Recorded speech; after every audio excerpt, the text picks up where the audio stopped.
Some people feel completely worn out by other people, but they can sit beside a cat for hours and feel okay.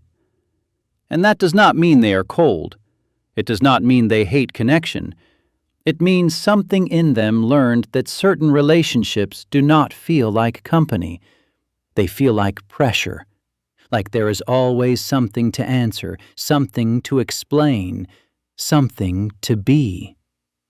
And then a cat walks into the room, lies down nearby, and suddenly you do not have to perform. This is not really just about cats. It is about people who only feel their body relax when nobody is asking anything from them. No questions, no emotional demand, no need to prove that you are fine, or interested, or loving enough in the right way. Just quiet, just space, just being there.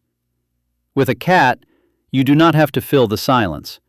You do not have to explain why your mood is low, or why you are not talking much, or why you need a little distance while still wanting closeness. The bond is not built on how entertaining you are. It is built on presence. And for some people, that is the safest kind of love, because not everyone is wired the same way. Some people feel alive around noise, movement, plans, talking, touch, constant interaction. They feel better when the room is full. But other people feel the opposite. The more that happens around them, the more their body tightens. The more people need from them, the more overloaded they become inside. And the hard part is, you may not look overwhelmed. You may answer the message. You may smile at the right time. You may show up, listen, nod, laugh, and seem completely present. But inside, your mind is working non-stop. Reading the room, measuring your tone, watching for changes, preparing for something to go wrong. That kind of tiredness is hard to explain.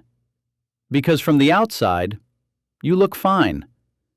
So when someone says, "I'm more of a cat person," it may not only be about animals.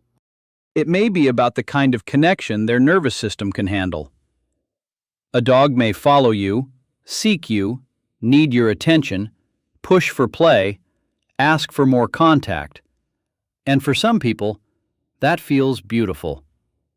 But for others, it feels like too much. A cat can be near you without taking over you. It can share the room without assuming it has full access to your mind, your body, your energy, your whole evening. It is there, but it does not push. And that changes everything.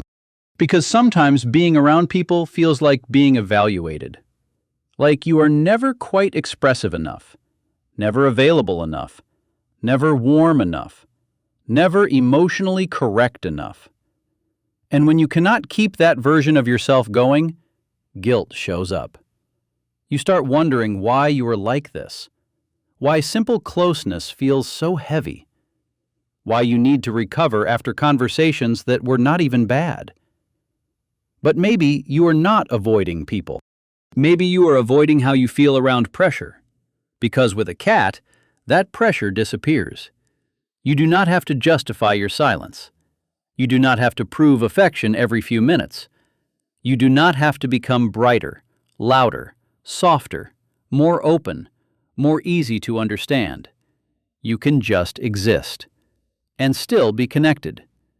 That is the part many people miss. Cat lovers are not always trying to be distant. They are often trying to stay close without losing themselves. They want connection that does not hurt, closeness that does not invade, love that does not require them to abandon their own inner quiet just to make someone else feel secure. A cat allows that. It does not pull you out of yourself. It simply shares the space beside you, and in that space, something in your body starts to let go. Your breathing changes. Your thoughts slow down. Your shoulders drop without you even noticing. You stop scanning for what is expected of you. You stop preparing a version of yourself for someone else to approve. And then there is the purr. Simple, steady, repetitive. Not dramatic, not demanding. Just a small signal that says, nothing dangerous is happening right now. You can stay here. You do not have to be on alert. For a person who has spent years feeling watched, measured, or needed, that can feel like real rest. Not laziness. Rest. There is also something about sensitivity. People who love cats often notice what others miss. A tiny shift in posture, a tail movement, a change in distance, a quiet look, a small signal that says, come closer, or not yet. With people, that same sensitivity can become exhausting because you are always reading, adjusting, wondering if you did something wrong. But with a cat, it finally fits. You do not have to turn your sensitivity off. It becomes the way you connect. And maybe that is why it feels so natural. Because the quiet cues matter there. The small things are enough. And there is one more piece. Many people find it easier to care than to be cared for. They can give. They can notice. They can protect someone else's comfort. But receiving care feels harder. Because it means opening, depending, letting someone come closer than feels safe. A cat does not force that door open.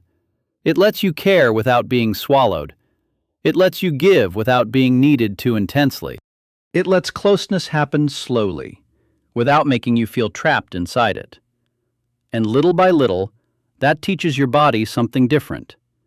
That connection does not always have to cost you. That someone can be near you without taking all of you.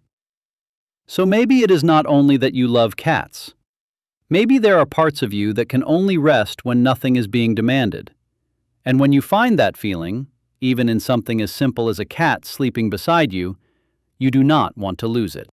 Because for once, you are not managing yourself. You are peaceful. If this made you feel seen, I want to know, when do you feel most disconnected from people and most calm in silence?